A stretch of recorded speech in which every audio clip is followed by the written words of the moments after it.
नमस्कार, KP news 24/7 में आप सभी का स्वागत है। मैं हूं पूजा आपके साथ। आइए सबसे पहले देखते हैं मुख्य समाचार। कमलनगर में कर्नाटक आदि जांबव संघ की तालुका समिति का किया गया गठन। क्या हमने पहलगाम हमले के बाद पीएम का इस्तीफा मांगा था? मंत्री जारकिहोली ने बेंगलुरु भगदड़ पर कर्नाटक सरकार का किया बचाव। कर्नाटक के मुख्यमंत्री सिद्धरामैया ने विधानसभा में आरसीबी के सम्मान समारोह के फैसले का किया बचाव। कहा, सरकार ने कोई गलत काम नहीं किया। बिहार चुनाव में सफल होंगे एआईएमआईएम उम्मीदवार अख्तरुल इमान की मेहनत रंग लाएगी, बोले एआईएमआईएम प्रमुख असदुद्दीन ओवैसी।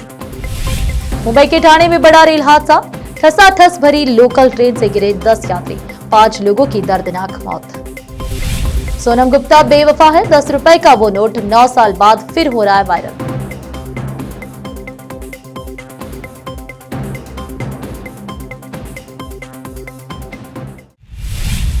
अब समाचार विस्तार से। 7 जून 2025 को कर्नाटक आदि जांबव संघ के राज्य वरिष्ठ उपाध्यक्ष राजू कड़ियाल, जिलाध्यक्ष संजीव कुमार बेंद्रे और जफेट कड़ियाल, सीएम दास जीवन राय के माइकल रोहन हिप्पलगांव के नेतृत्व में कमलनगर आईबी में एक तालुका समिति का गठन किया गया।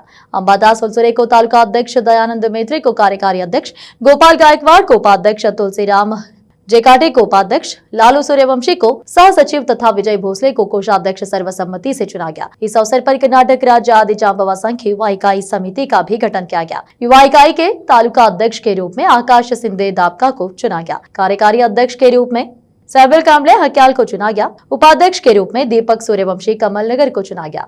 उपाध्यक्ष के रूप में विकास सूर्यवंशी सोनल को चुना गया। इस अवसर पर कमलनगर तालुका मादिगा आरक्षण संघर्ष समिति के पदाधिकारियों का भी चुनाव किया गया। पांडुरंग सूर्यवंशी को अध्यक्ष चुना गया। अनिल गायकवाड़ को उपाध्यक्ष चुना गया। प्रकाश करकरे कालकापुर को सर्वसम्मति से उपाध्यक्ष चुना गया। बाबूराव मंगिरे, हनुमंत सूर्यवंशी और गोविंद भोसले को वरिष्ठ सलाहकार चुना गया।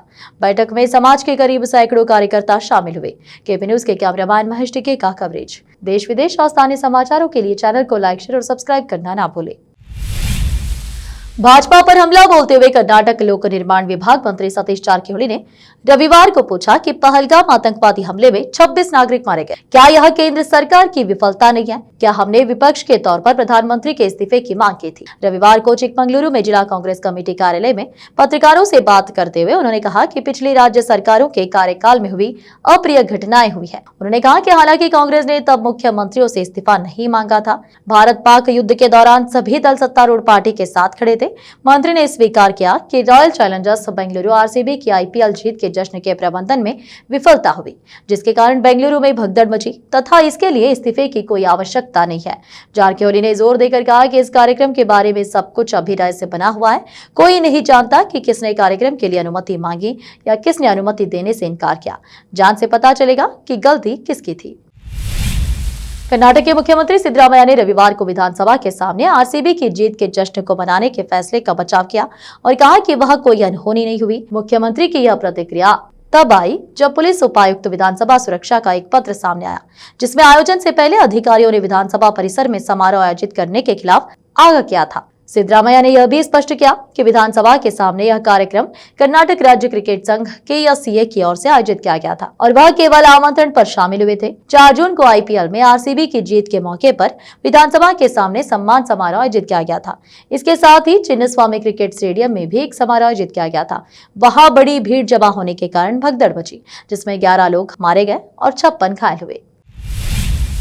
कर्नाटक सिनेमा हॉल एसोसिएशन ने कमल हसन अभिनेता फिल्म ठग लाइफ के कर्नाटक में रिलीज के लिए सुरक्षा की मांग करते हुए सुप्रीम कोर्ट का दरवाजा खटखटाया। हालांकि सुप्रीम कोर्ट ने याचिका पर सुनवाई करने से इनकार कर दिया है। सोमवार को सुप्रीम कोर्ट की कार्यवाही शुरू होते ही एसोसिएशन के वकीलों ने जस्टिस मिश्रा की अध्यक्षता वाली खंडपीठ से अनुरोध किया कि याचिका पर तत्काल सुनवाई की जाए। उन्होंने यह भी अनुरोध किया कि फिल्म की स्क्रीनिंग की अनुमति न दी जाए और यह खतरा है, इसलिए उन्होंने अनुरोध किया कि इस पर तत्काल सुनवाई के लिए विचार किया जाए।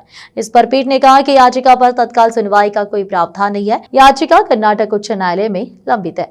याचिकाकर्ता द्वारा इसे खारिज किए जाने की बात कहते हुए इस मामले को वहां उठाया जा सकता है। अब फिलहाल एक छोटा सा ब्रेक।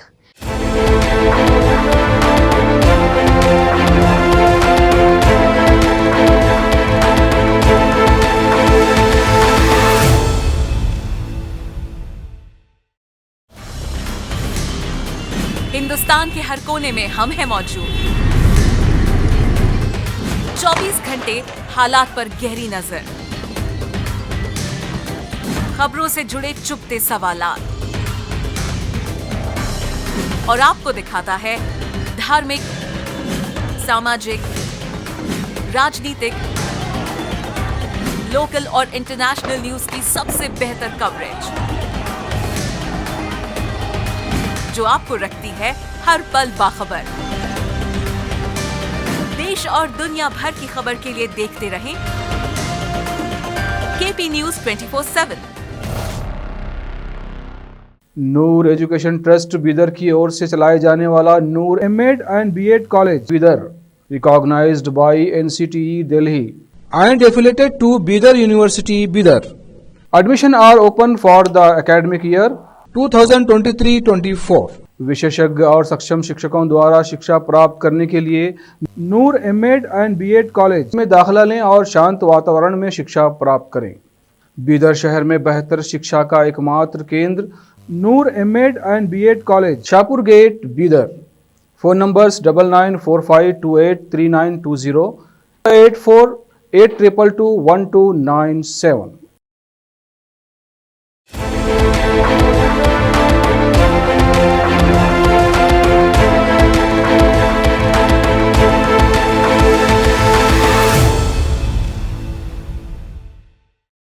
ब्रेक के बाद आप सभी का स्वागत है। आइए देखते देश के अन्य समाचार।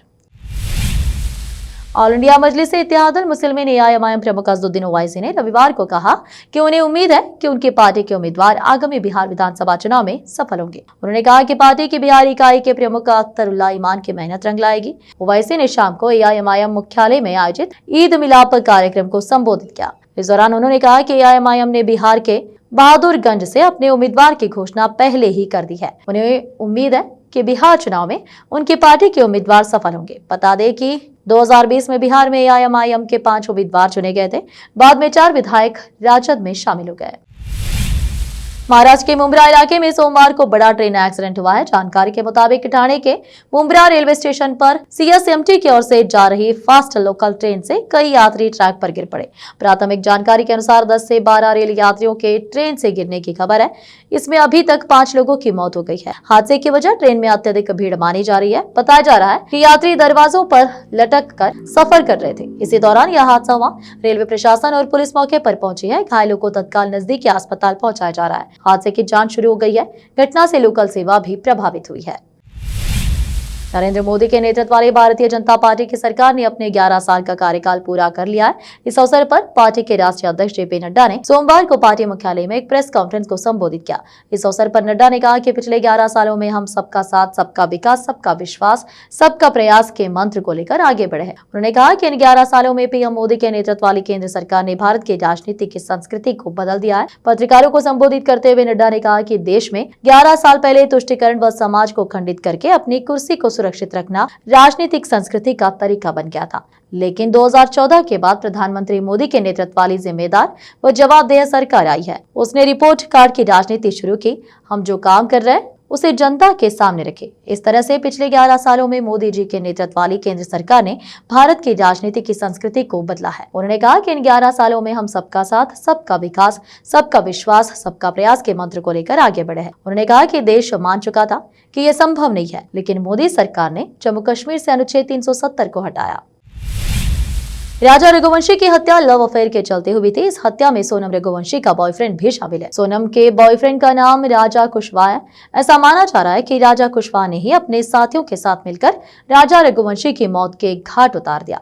मेघालय में हनीमून के दौरान इंदौर के पर्यटक राजा रघुवंशी की हत्या में कथित रूप से उसकी पत्नी शामिल थी। मेघालय के पुलिस महानिदेशक डीजीपी नोंगरंगा ने यह जानकारी दी है। हालांकि सोनम के पिता ने अपनी बेटे के बेगुनाह होने का दावा किया है। राजा रघुवंशी मर्डर केस में हत्यारों के नाम सामने आ गए हैं। सूत्रों के मुताबिक राजा रघुवंशी का मर्डर विक्की ठाकुर, आकाश आनंद ने किया है। मेघालय पुलिस ने मध्य प्रदेश के इंदौर से हनीमून पर आए दंपति राजा रघुवंशी और के लापता होने के मामले में बड़ी कामयाबी हासिल की है। मई 2025 में ईस्ट खासी हिल्स जिले से गायब हुए राजा रघुवंशी और उनकी पत्नी सोनम रघुवंशी के केस में पुलिस ने 3 आरोपियों को गिरफ्तार किया है। इनमें 2 आरोपी इंदौर मध्य प्रदेश से और 1 आरोपी ललितपुर उत्तर प्रदेश से पकड़ा गया है।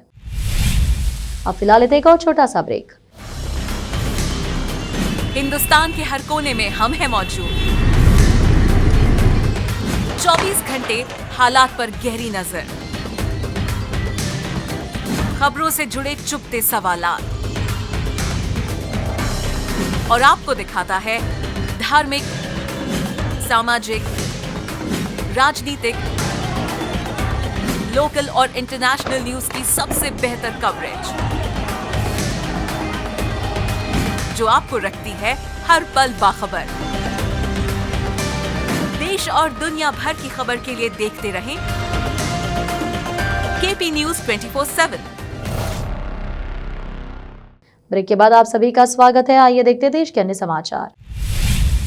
साल 2016 में एक 10 रुपए का नोट सोशल मीडिया पर वायरल हुआ था, जिस पर लिखा था सोनम गुप्ता बेवफा है। यह नोट उस समय देश भर में चर्चा का विषय बन गया था, जिसने सोशल मीडिया पर मीम्स, जोक्स और ट्रेंड्स की बाढ़ ला दी थी। नोटबंदी के दौरान यह संदेश 2000 रुपए के नए नोट पर भी दिखा, जिसने सोनम गुप्ता को राष्ट्रीय स्तर पर बेवफाई का प्रतीक बना दिया। 9 साल बाद यह वाकया एक बार फिर सुर्खियों में, लेकिन इस बार वजह है मेघालय का सनसनीखेज राजा रघुवंशी हत्याकांड। मध्य प्रदेश के इंदौर के रहने वाले राजा रघुवंशी और उनकी पत्नी सोनम रघुवंशी शादी के 10 दिन बाद मेघालय में हनीमून के लिए गए थे। 23 मई 2025 को वी सोडोंग फॉल्स के पास राजा का शव एक गहरी खाई में मिला। मेघालय पुलिस ने इस मामले में चौंकाने वाला खुलासा किया कि सोनम ने अपने प्रेमी राजा कुशवाहा के साथ मिलकर राजा की हत्या की साजिश रची थी। सोनम ने गाजीपुर में आत्मसमर्पण किया, जबकि अन्य आरोपियों को इंदौर और उत्तर प्रदेश से गिरफ्तार किया गया। इस घटना ने सोशल मीडिया पर तूफान ला दिया, जहां लोग सोनम गुप्ता बेवफा है के पुराने ट्रेंड को जोड़कर सोनम रघुवंशी को निशाना बना रहे हैं। सोशल मीडिया पर पोस्ट की बाढ़ आ गई है। एक यूजर ने लिखा कि 2016 में 10 रुपए के नोट पर सोनम गुप्ता बेवफा थी। आज सोनम रघुवंशी ने इसे सच कर दिखाया।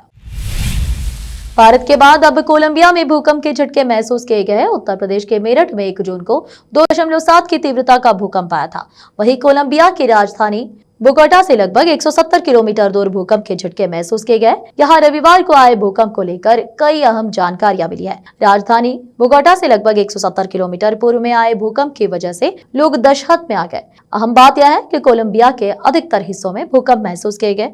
AFP की एक खबर के मुताबिक भूकंप के केंद्र से कुछ ही दूर पाराट्योबोन शहर में कई इमारतों को नुकसान पहुंचा है। कुछ इमारतें ढह भी गई है। इनमें एक चर्च भी शामिल है। चर्च की एक दीवार गंभीर रूप से क्षतिग्रस्त हो गई है। कोलंबिया में आए भूकंप की वजह से किसी तरह के मानवीय नुकसान की खबर नहीं है। रिपोर्ट्स के मुताबिक कुछ जगहों पर मामूली नुकसान हुआ है, लेकिन किसी व्यक्ति को गंभीर चोट नहीं आई है। जहां इमारतों को नुकसान हुआ है, वहां मलबे को हटाए जाने का काम शुरू कर दिया गया था। कोलंबिया से पहले और भी जगहों पर भूकंप के झटके महसूस किए जा चुके हैं। आखिर में फिर एक बार देखते हैं मुख्य समाचार। कमलनगर में कर्नाटक आदि जांबव संघ की तालुका समिति का किया गया गठन। क्या हमने पहलगाम हमले के बाद पीएम का इस्तीफा मांगा था? मंत्री जारकिहोली ने बेंगलुरु भगदड़ पर कर्नाटक सरकार का किया बचाव। कर्नाटक के मुख्यमंत्री सिद्धरामैया ने विधानसभा में आरसीबी के सम्मान समारोह के फैसले का किया बचाव। कहा सरकार ने कोई गलत काम नहीं किया। बिहार चुनाव में सफल होंगे AIMIM उम्मीदवार, अख्तरुल ईमान की मेहनत रंग लाएगी, बोले AIMIM प्रमुख असदुद्दीन ओवैसी। मुंबई के ठाणे में बड़ा रेल हादसा, ठसाठस भरी लोकल ट्रेन से गिरे 10 यात्री, 5 लोगों की दर्दनाक मौत। सोनम गुप्ता बेवफा है, 10 रुपए का वो नोट 9 साल बाद फिर हो रहा है वायरल।